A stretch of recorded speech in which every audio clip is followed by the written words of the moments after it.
In today's video, I'm going to teach you void checks in QuickBooks Online. By the end, you'll know exactly where to go, what to click, and what to expect when you void a check. Voiding is different from deleting. Voiding keeps the transaction on your books with a zero amount, preserving your audit trail.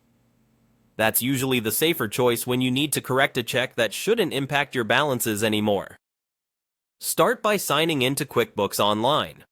From the home screen, look to the upper right and open the Settings menu. This is the gear icon where you'll find tools and lists that control how your company file is organized. In that menu, choose All Lists. This page centralizes the master lists that drive how transactions behave, so it's a helpful place to start any cleanup or lookup task. Next, select Payment Methods. This list tells QuickBooks which ways you accept or make payments, and it's where you'll find the entry for checks. Find the option labeled Check and Open It. You're not changing the payment method itself here. You're using it as a jumping-off point to see activity tied to checks. Now click Run Report. QuickBooks will generate a quick report of transactions associated with the check payment method. This report is useful because it pulls together the items you're likely looking for, and you can use the search box or adjust the date range to narrow it down if you have many entries. If you know an amount, a reference number, or a date window, those details can help you zero in faster.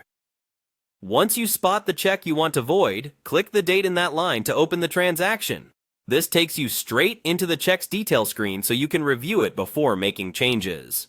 If it's the right one, choose Void. QuickBooks will ask you to confirm. After you proceed, the transaction remains in your books, but its amount is set to 0, and it's clearly marked as voided.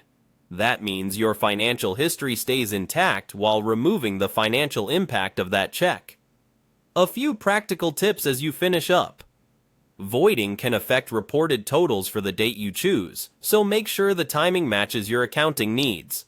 If the check has already cleared a bank reconciliation, consider the downstream effects and check with your accounting advisor before voiding. It's also a good practice to note the reason for the void in your internal records so anyone reviewing later understands what happened.